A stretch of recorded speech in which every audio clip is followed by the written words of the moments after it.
தவேக தலைவர் விஜய் நாளை பதவியேற்க இருப்பதாக தகவலானது வெளியாகி இருக்கிறது. இது குறித்த மேலும் விவரங்களோடு இணைகிறார் செய்தியாளர் ராஜேஷ். வணக்கம் ராஜேஷ். ஆளுநர் அர்லேக்கரை சந்தித்துவிட்டு தற்போது தவேக தலைவர் விஜய் புறப்பட்டு சென்றிருக்கிறார். அங்கு நடந்த விஷயங்கள் என்ன, விவரங்கள்? வணக்கம். தமிழக வெற்றி கழகத்தின் தலைவர் விஜய் ஆளுநரை சந்தித்துவிட்டு தற்போது வெளியே வந்திருக்கின்றார். அவர் கையிலே நாம் பார்க்கின்றோம் ஆதரவு கடிதம். 118 எம்எல்ஏக்களுடைய அந்த ஆதரவு கடிதத்தை தற்போது ஆளுநரிடம் விஜய் வழங்கியிருக்கின்றார். எனவே அவர் விரைவில் பதவியேற்க அழைக்கப்பட இருக்கிறார் என்பதை நாம் தெரிந்து கொள்ள முடிகின்றது.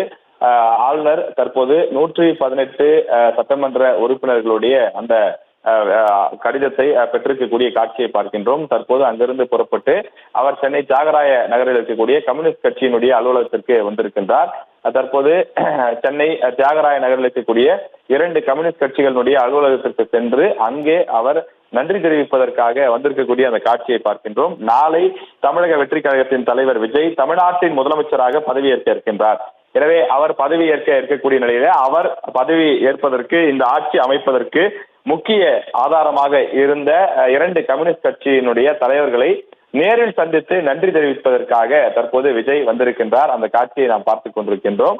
தற்போது இந்திய கம்யூனிஸ்ட் கட்சியினுடைய அலுவலகத்திற்கு விஜய் வந்திருக்கின்றார். அதனை பார்க்கின்றோம். கம்யூனிஸ்ட் கட்சியினுடைய அலுவலகத்திற்கு வெளியிலேயே வந்து கம்யூனிஸ்ட் கட்சியினுடைய தலைவர்கள் அவரை அன்புடன் அழைத்து செல்லக்கூடிய அந்த காட்சியை நாம் பார்க்கின்றோம். கையில் சால்வையுடன் விஜயுடன் சில நிர்வாகிகளும் உள்ளே செல்லக்கூடிய அந்த காட்சியை பார்க்கின்றோம்.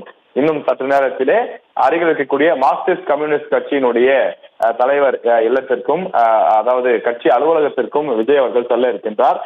4 கட்சிகளுடைய துணையுடன் தமிழக வெற்றி கழகத்தினுடைய தலைவர் ஆட்சி அமைக்க இருக்கிறார் என்பதை நாம் தெரிந்து கொள்ள முடிகின்றது. காங்கிரஸ் கட்சி, 2 கம்யூனிஸ்ட் கட்சிகள், அதே போல விடுதலை சிறுத்தைகள் கட்சி, IUML ஆகிய 5 கட்சிகளுடைய துணையோடு விஜய் ஆட்சி அமைக்க இருக்கின்றார். தமிழ்நாட்டில் 60 ஆண்டுகளுக்கு பிறகு திமுக, அதிமுக இல்லாத ஒரு கட்சி ஆட்சி அமைக்கப் போகிறது என்பதை பார்க்க முடிகின்றது. இதுவரை ஆட்சி அதிகாரத்தில் பங்கெடுக்க போவதாக இந்த கூட்டணியில் இடம்பெறக்கூடிய கட்சிகள் யாரும் தெரிவிக்கவில்லை. அதாவது கம்யூனிஸ்ட் கட்சிகளோ விடுதலை சிறுத்தைகள் கட்சியோ வெளியிலிருந்து ஆதரவு என்பதைத்தான் சொல்கிறார்கள். ஆனால் காங்கிரஸ் கட்சியை பொறுத்தவரையிலே இதுவரை தொடர்பான எந்த நிலைப்பாடும் எடுக்கப்பட்டதாக தெரியவில்லை. முதலில் ஆதரவு கொடுத்த நாள் அன்று நாம் காங்கிரஸ் கட்சி நிர்வாகிகளிடம் சில பேரிடம் பேசிய போது 1 அல்லது 2 அமைச்சர்கள் கொடுக்கப்படுவதற்கான வாய்ப்பு இருக்கிறது என்று சொல்லியிருந்தார்கள். தற்போதைய சூழலிலே அவர்கள் 119 சட்டமன்ற உறுப்பினர்களை பெறக்கூடிய சூழல் உருவாகி இருக்கிறது. அதாவது 108 என்ற எண் தமிழக வெற்றி கழகத்திற்கு இருக்கக்கூடிய நிலையில் மீதம் இருக்கக்கூடிய 5 கட்சிகளுடைய ஆதரவை பெற்று அவர் தற்போது ஆட்சி அமைக்கக்கூடிய நிலையை எட்டியிருக்கின்றார். நாம் திரையில பார்க்கிறோம். கம்யூனிஸ்ட் கட்சியினுடைய முக்கிய நிர்வாகிகள் அங்கே தற்போது இந்திய கம்யூனிஸ்ட் கட்சி இல்லத்தில் பாலன் இல்லம் என்று குறிப்பிடுவார்கள்.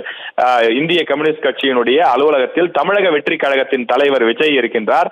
கம்யூனிஸ்ட் கட்சியினுடைய முக்கிய நிர்வாகிகள் தற்போது சால்வை அணிவித்து அவருக்கு வரவேற்பு கொடுக்கக்கூடிய அந்த காட்சியை நாம் பார்த்துக் கொண்டிருக்கின்றோம். உடன் செங்கோட்டையன் உள்ளிட்ட முக்கிய நிர்வாகிகள் உடன் இருக்கின்றார்கள். அதாவது ஆதவர்ஜுனா, செங்கோட்டையன் உள்ளிட்ட முக்கிய நிர்வாகிகள் அங்கே இருக்கக்கூடிய அந்த காட்சியை நம்மால் பார்க்க முடிகின்றது. தமிழக வெற்றி கழகம் விரைவில் ஆட்சி அமைக்க இருக்கிறது. நாளை காலை 11 மணிக்கு சென்னை நேரு ஸ்டேடியத்திலே அவர்கள் ஆட்சி அமைக்க இருப்பதாக தகவல் கிடைத்திருக்கின்றது. தொடர்ந்து அதற்கான பணிகள் இன்று இரவே மீண்டும் தொடங்கும் என்று தகவல்கள் வெளிவந்திருக்கின்றது. தமிழ்நாட்டினுடைய அடுத்த முதலமைச்சராக விஜய் பங்கெடுக்க இருக்கின்றார். தொடர்ந்து இந்த நிகழ்வுக்கான அடுத்தடுத்த விஷயங்கள் நடைபெற தொடங்கி இருக்கின்றது. தமிழ்நாட்டின் அடுத்த முதலமைச்சராக விஜய் பதவியேற்கக்கூடிய நிலையில் அவருடன் சில அமைச்சர்களும் நாளை பொறுப்பேற்பார்கள் என்று தெரிய வந்திருக்கின்றது. அதற்கான பணிகள் தற்போது நடைபெற தொடங்கி கொண்டிருக்கின்றது. தமிழ்நாட்டில் கம்யூனிஸ்ட் கட்சிகள் ஆதரவுடன் தமிழக வெற்றி கழகத்தினுடைய தலைவர் விஜய் ஆட்சி அமைக்க இருக்கிறார். செய்திகளை உடனுக்குடனும் துல்லியமாகவும் தெரிந்து கொள்ள சப்ஸ்கிரைப் பண்ணுங்க.